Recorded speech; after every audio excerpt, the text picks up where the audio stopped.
लोग कहते हैं पत्थर बोलते नहीं, पर सांकरी खोर की इन तंगलियों में ये पत्थर आज भी गूंजते हैं।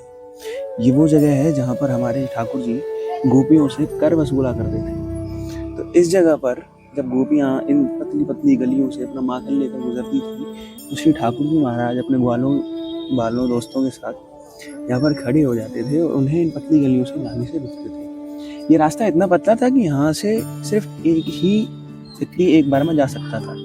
तो जब ये रास्ता बंद हो जाता था तो यहाँ से जाने का रास्ता भी बंद हो जाता था। हुआ है कि यहाँ पर आज भी उस छलिया नंद किशोर के उन लीलाओं के दर्शन आपको प्राप्त होते हैं। जब उस ठाकुर के चरण चिन्ह इन पत्थरों पर पड़े तो प्रकृति भी अपनी कठोरता भूल गई और उनके चरणों को अपने जहन में बसा लिया।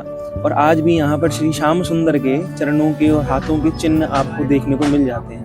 तो इस वीडियो में आगे हम आपको उनके चरण चिन्ह और हस्त चिन्ह भी दिखाएंगे, पर सबसे पहले हम वो जगह दिखाते हैं जहाँ पर माखन और दही की आज भी खुशबू आती है। तो देखिए ये वो जगह है। हालांकि सांकरी खोर में कहीं भी अगर आप पत्थर को धो करके उसको सूंघते हैं तो आपको वो खुशबू प्राप्त होती है, पर ये एक छोटा सा एरिया बनाया हुआ है पर्यटकों के लिए। तो यहाँ पर जब आप बैठ करके इन पत्थरों को महसूस करते हैं तो इनमें से आपको दही, दूध, माखन की खुशबू आती है आज भी। और जब हम आगे बढ़ते हैं यहाँ पर, तो यहाँ पर हमारे ठाकुर जी के चरण चिन्ह भी हैं। जैसा कि आपको अगर इस वीडियो में दिख रहा होगा, ये यहाँ पर कुछ इस तरीके से आधा चरण चिन्ह है एक, और यहाँ पर आधा चरण चिन्ह है।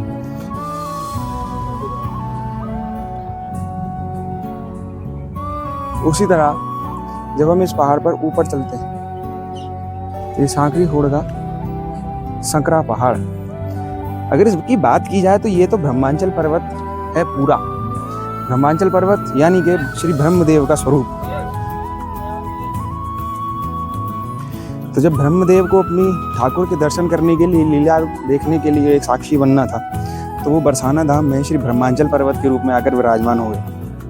और यहाँ पर जैसा कि आप देख सकते हैं, ये हमारे ठाकुर श्याम सुंदर के हाथों के चिन्ह हैं।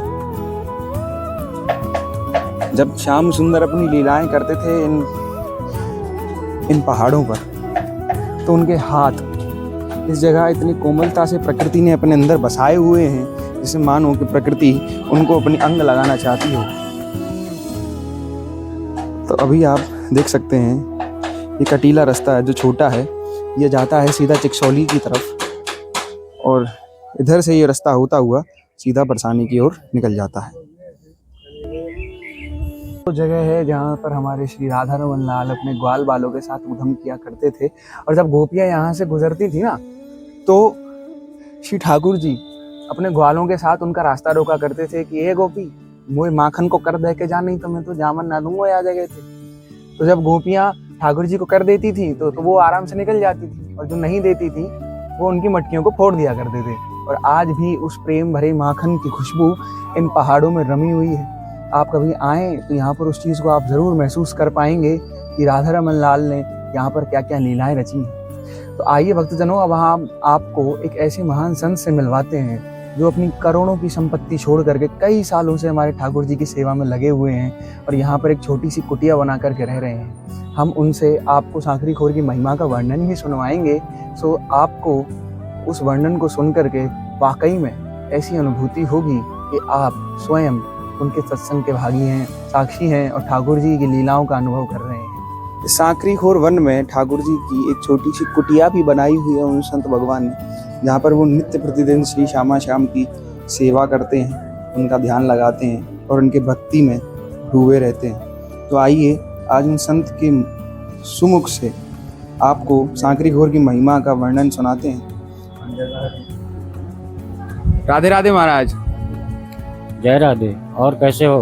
आनंद आनंद है महाराज, आपकी कृपा है, ठाकुर जी की कृपा है। बताइए क्या सेवा की जाए आपकी? महाराज हमारे भक्तजनों को आप आज सांकरी खोर की महिमा के वर्णन से करवाइए एक बार जानकारी। अच्छा हमारे भक्तजन का ये उद्धार हो जाए। सांकरी खोर एक लीला स्थली है। ये कन्हैया की, श्री जी की, सखियों की, ये ग्वाल बालों की लीला स्थली है। यहाँ भगवान ने दही की मटकी फोड़ी गोपियों से, रास्ते में मतलब कर दो हमारा टैक्स, तब निकलोगे। और उसके बाद जो दे देती वो प्रेम से चली जाती, जो ना देती तो उनकी मटकियाँ फोड़ देते। और उसके बाद ये जो अंदर मंदिर है, यहाँ पहले जंगल हुआ करता था, जंगलों के जो लता पता हैं उनके कुंजों में ठाकुर जी उनके ग्वाल बाल वहीं विश्राम करते थे, यहीं पे। और जब फिर जगते नींद से फिर जाके वहाँ मटकी तोड़ते, मतलब उनका ये रोज का नियम था। और यहाँ गैया चरती रहती थी, यहीं अपना उद्यम करते रहते थे। चट्टानों पर ठाकुर जी के हस्त चिन्ह और पद चिन्ह बने हुए हैं, तो उनके बारे में भी थोड़ा हमारे दर्शकों को वर्णन कीजिए कि उनकी महिमा क्या है और वो किस प्रकार से यहाँ पर बने। जी, ये जो चिन्ह बने हुए हैं, ये चिन्ह बने हुए हैं मतलब पर्वत, ब्रह्मा जी लेटे हुए हैं पर्वत के स्वरूप में, ठीक है ना। अब उसमें क्या है कि जब कन्हैया के टाइम में भाई भगवान को तो सॉफ्ट चाहिए, तो पत्थर जो मोम की तरीके नरम हो जाते, तो उनमें कान्हा मतलब अपना चलते थे। वही छाप जो है, एक जगह हाथ का चिन्ह है, बताइए, शुरू से बताइए। जैसे ब्रह्मा जी लेटे हुए हैं, तो ये वैसे तो कठोर हैं, पाषाण के हैं। बाकी जब कान्हा यहाँ खेलते कूदते तो ये प्रेम बस जो है सॉफ्ट हो जाते, वो नरम पड़ जाते। और कान्हा उसमें मतलब चलते, तो वो जो छाप है ना इनके चिन्ह की, पद चिन्ह की, बंसी के चिन्ह की और हाथ के चिन्ह का, और कामधेनु गऊ है उसके खुर का, ऐरावत हाथी का पैर भी है, और नरसिंह रूप में दाऊ जी हैं। ये सब मतलब दर्शन यहाँ हैं।